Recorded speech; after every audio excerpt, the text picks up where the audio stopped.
Kanunda işaret edilen mahkemelere ফিলিস্তিন ইস্যুতে সবসময় দৃঢ় অবস্থানে তুরস্ক।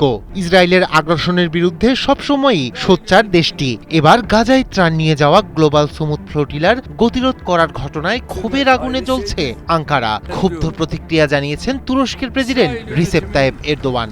ত্রাণবাহী নৌযান আটককে জলদস্যুর কাজ বলে আখ্যায়িত করেছেন তিনি। গণহত্যাকারী ইসরায়েল নিজের অপরাধ ঢাকতে পাগল হয়ে গেছে বলেও মন্তব্য করেন তুর্কি প্রেসিডেন্ট। অন্যদিকে এই ঘটনার প্রতিবাদে স্থানীয় সময় বৃহস্পতিবার ইস্তাম্বুল, এথেন্স, রোম, বার্লিন ও মাদ্রিদের মতো বিশ্বের বিভিন্ন শহরে বিক্ষোভ করেছেন ফিলিস্তিনপন্থীরা। বিক্ষোভের আঁচ লাগে জর্ডান ও তিউনিসিয়াতেও। ফিলিস্তিনের অবরুদ্ধ গাজা অভিমুখে ত্রাণবাহী নৌযানের বহর আটকের ঘটনায় ইসরায়েলকে তীব্র ভাষায় আক্রমণ করেছেন তুরস্কের প্রেসিডেন্ট রিসেপ তাইয়েপ এরদোয়ান। এই বর্বর ঘটনাকে ইসরায়েলের জলদস্যুতা বলে অভিহিত করেছেন তিনি। তার রাজনৈতিক দল একে পার্টির এক সমাবেশে দেওয়া ভাষণে এরদোয়ান বলেন, আন্তর্জাতিক জলসীমায় এমন আক্রমণ প্রমাণ করে গণহত্যাকারীরা গাজায় নিজেদের অপরাধ ঢাকার জন্য উন্মাদ হয়ে উঠেছে। তিনি আরও বলেন, গণহত্যাকারী নেতানিয়াহু সরকার শান্তি প্রতিষ্ঠার সামান্যতম সম্ভাবনাও সহ্য করতে পারছে না।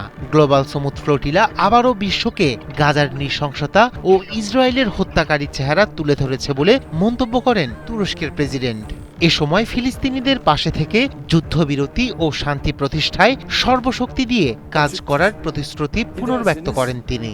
kanunda işaret edilen mahkemelere এরদোয়ানের এই বক্তব্য এমন সময় এলো যখন ইসরায়েল গ্লোবাল ফ্লোটিলা আটক করেছে, যা অবরুদ্ধ গাজায় মানবিক সহায়তা পৌঁছাতে চেয়েছিল।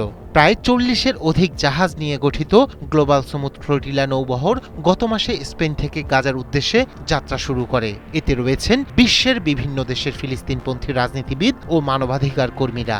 তাদের মধ্যে আছেন সুইডিশ জলবায়ু আন্দোলন কর্মী গ্রেটা থুনবার্গও। ফিলিস্তিনি ভূখণ্ডের ওপর ইসরায়েলের আরোপিত অবরোধ ভাঙাই ছিল এই নৌবহরের অন্যতম প্রধান লক্ষ্য।